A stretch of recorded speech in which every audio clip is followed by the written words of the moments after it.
Okay, unit 4B, day 5C. So we've been graphing. 5A and 5B was graphing. Now 5C is solving. We're going to be solving some equations.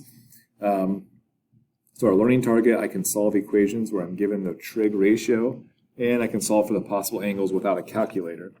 So some of these get simple. Some of these will take you just 10 seconds. Look at you can find it. We also want to show you how to do it without the unit circle. Okay, so first off, use a unit circle to solve the following over the interval. So on the front side here, 1 through 4, we're going to use the unit circle to the right. I have to refer back to that a couple of times. So it says that when is the cosine? So for what angles will the cosine be 1/2? So keep in mind that on the unit circle, the first coordinate is the cosine, the second is the sine. So basically they're asking where is cosine a positive 1/2 ratio? Well, if cosine represents the x, it's going to be on the right. It's going to be over here is where it's going to happen, because I have to go right. The x coordinate has to go right for it to happen. So look for, on this right side, so I'm going to the right 1/2 unit. What's right there? And it's right here. So we've got two answers here. I've got pi over 3. So pi over 3, but it also happens at 5 pi over 3. Whoops.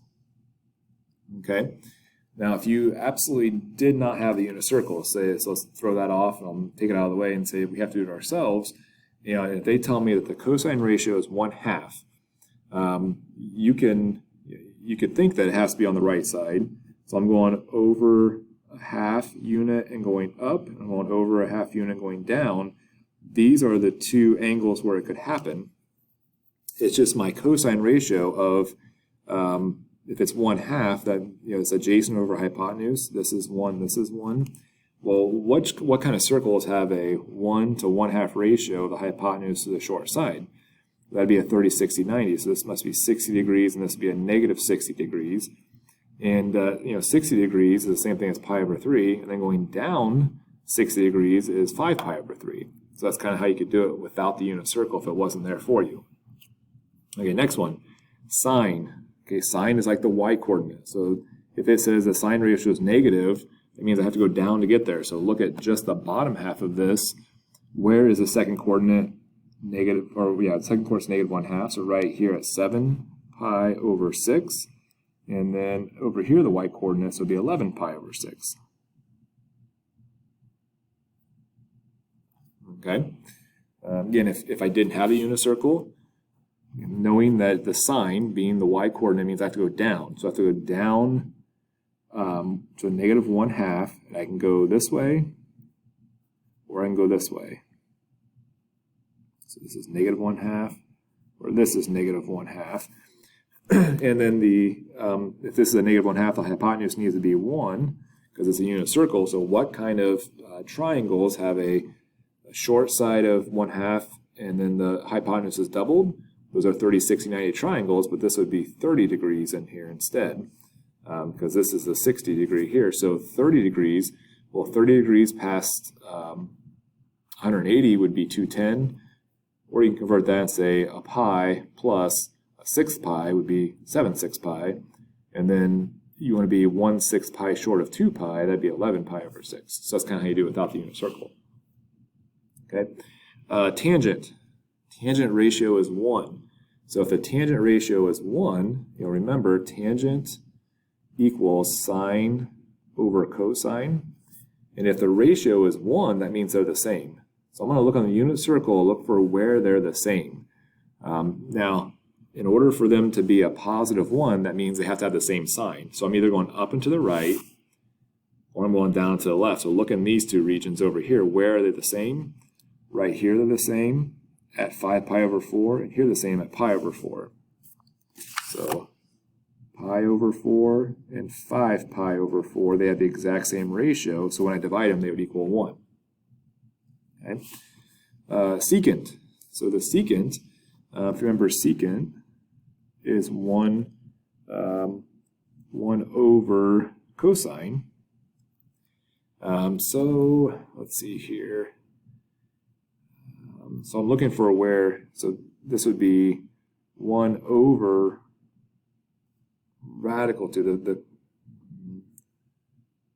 I'm getting ahead of myself. So cosine would be 1 over radical 2, so that when you switch it, secant is pi over 2.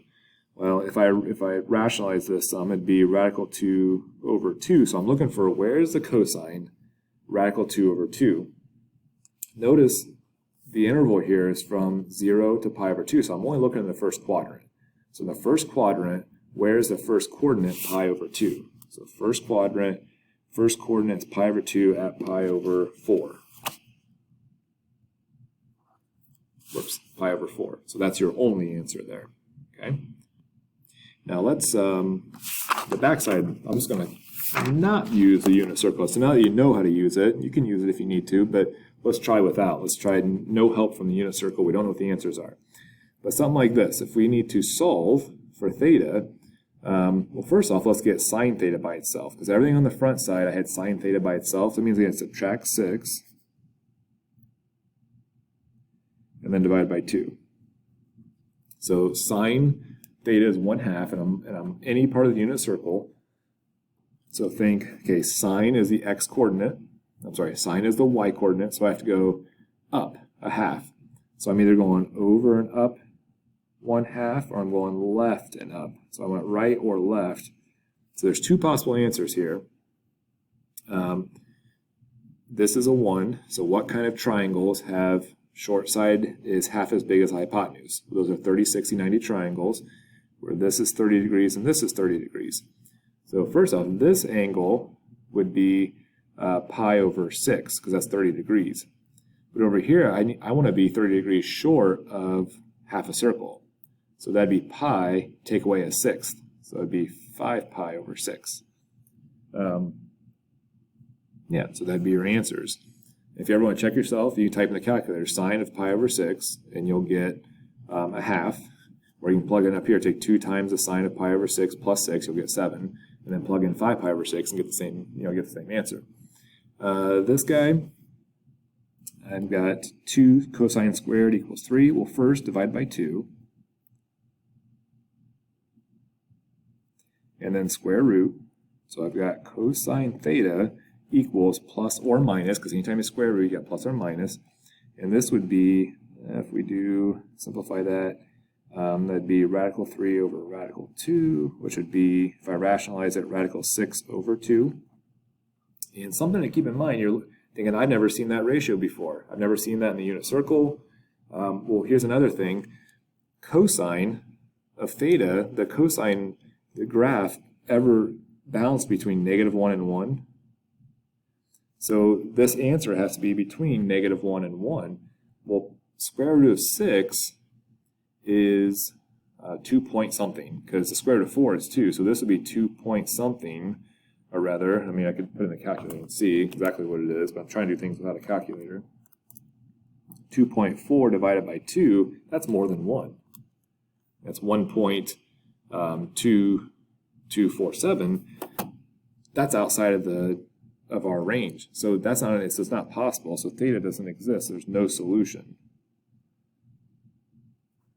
So this number, once you've got cosine by itself, has to be between -1 and 1. If it's outside that range, there's no answer. There's no way to find this. This guy here, we're going to first solve it. The 3's on the inside. I can't break that out. So I want to figure out, I'm going to pretend like that's just an x. I'm going to solve for x. So cosine of what equals -1? Well, cosine is the x coordinates. That means on the unit circle, I'm straight over here. So that means 3 times theta is, this would be pi. That's the only place where the x coordinate is -1, because it's positive, then it's negative, but right here it's -1, then it's a smaller negative again. So I'm going left, negative, but not up to 1. So that means 3 times theta is pi. Well, if I divide by 3 now, theta is pi over 3. If you plug that in, it works. It does end up being true. Last guy here, look at it carefully. I've got sine squared and then sine. That looks like a quadratic form. I'm going to say let x equal sine for right now. So this would be 2x squared plus 3x plus 1 equals 0. So let's factor that. So this would be 2x and x plus 1 plus 1. Multiply that out equals this. So now plug everything back in. So that means that 2 sine theta plus 1, because I'm going to plug this back in here, equals sine theta plus 1.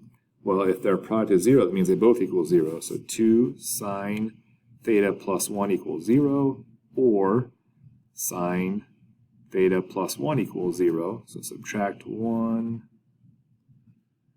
So sine theta is going to equal negative 1 divided by 2, or sine theta equals negative 1. So when is this true? So this one might be easier, because when it's a negative 1, there's only going to be one answer. So think on the unit circle, the sine represents the y-coordinate that's down here, and that is going to be, I have to go all around, that's 3 pi over 2. That's the only time sine equals negative 1. Now, when does sine equal negative 1/2? Well, I have to go this way and down, or this way and down. And the hypotenuse is 1.